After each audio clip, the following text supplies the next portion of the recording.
गढ़चिरौली का सिरोंचा तहसील, पेड़ों की हरियाली से घना जंगल। तेलंगाना की सीमा से सटे इस सिरोंचा में सागवान की उपज काफ़ी बड़े पैमाने में होती है। इसी सिरोंचा के जंगल में सागवान तस्करों की कई गैंग काम कर रही है। कुछ गांव के तो कुछ अन्य राज्यों से तस्कर यहाँ सागवान लकड़ियों की तस्करी के मायाजाल में उलझे पड़े हैं।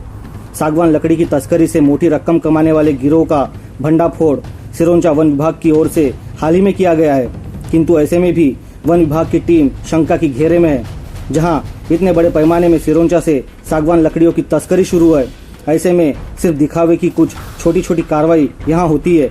उसकी आड़ में वन विभाग क्या सागवान तस्करों के बड़े गिरोह को बढ़ावा तो नहीं दे रहा। आज की हमारी यह खबर इसी सागवान तस्करी से जुड़ी हुई है, जिसमें शक की सुई वन विभाग के अधिकारियों पर भी उठती है। देखिए हमारी ये खबर।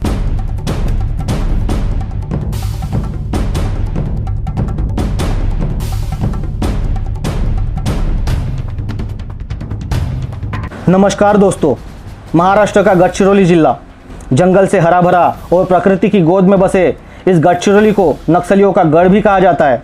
यहाँ नक्सलियों का आतंक इस हद तक बढ़ा हुआ है कि यहाँ रोजाना हमारी सुरक्षा बल नक्सलियों से लोहा लेती नजर आती है। नक्सलियों की आड़ में यहाँ आए दिन सागवान की तस्करी होती है, जिसमें वन अधिकारी सागवान तस्करी का ठीकरा नक्सलियों पर फोड़ अपने आप को पाक साफ बताने में लगे रहते हैं, किंतु हकीकत तो कुछ और ही होती है। यहाँ सागवान तस्करों से खुद यहाँ के वन विभाग के कर्मियों की मिलीभगत होने की जानकारी विश्वसनीय सूत्रों से सामने आ रही है और मिलीभगत की चर्चा भी इलाके में जोरों पर है।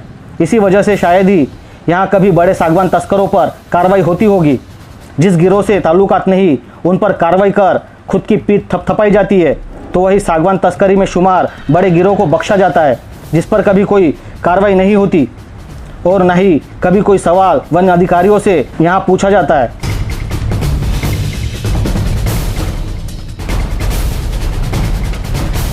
23 जून को सिरोंचा वन विभाग को एक सूचना मिलती है, जिस पर से रंगधाम पेठा में जाल बिछाया जाता है।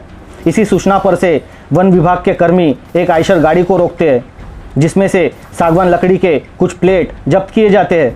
साथ ही साथ वन विभाग के कर्मी आयशर गाड़ी समेत गाड़ी में सवार एक शख्स को हिरासत में लेते हैं, तो गाड़ी का ड्राइवर मौका वारदात से फरार होने में कामयाब हो जाता है। यह जानकारी फॉरेस्ट की ओर से दी गई है। फॉरेस्ट विभाग की ओर से की गई ये कार्रवाई सही में काबिले तारीफ है, किंतु क्या फॉरेस्ट के यही अधिकारी अन्य तस्करों पर भी इसी तरह की कार्रवाई करते नजर आते हैं, या फिर कुछ अपवाद छोड़े तो बाकी तस्करों से यह अधिकारी दोस्ताना अदा फरमाते हैं, जिस पर भी गंभीर अध्ययन होने की आवश्यकता है। सूत्रों से आ रही जानकारी के मुताबिक वन विभाग स्थानिक आदिवासी समाज को टारगेट कर छोटे कार्रवाई से कागज रंगाती है और इन छोटे कार्रवाई की आड़ में बड़े माफिया रोजाना सागवान की धड़ल्ले से स्मगलिंग करते हैं, जिस पर अब कार्रवाई की मांग जोर पकड़ रही है।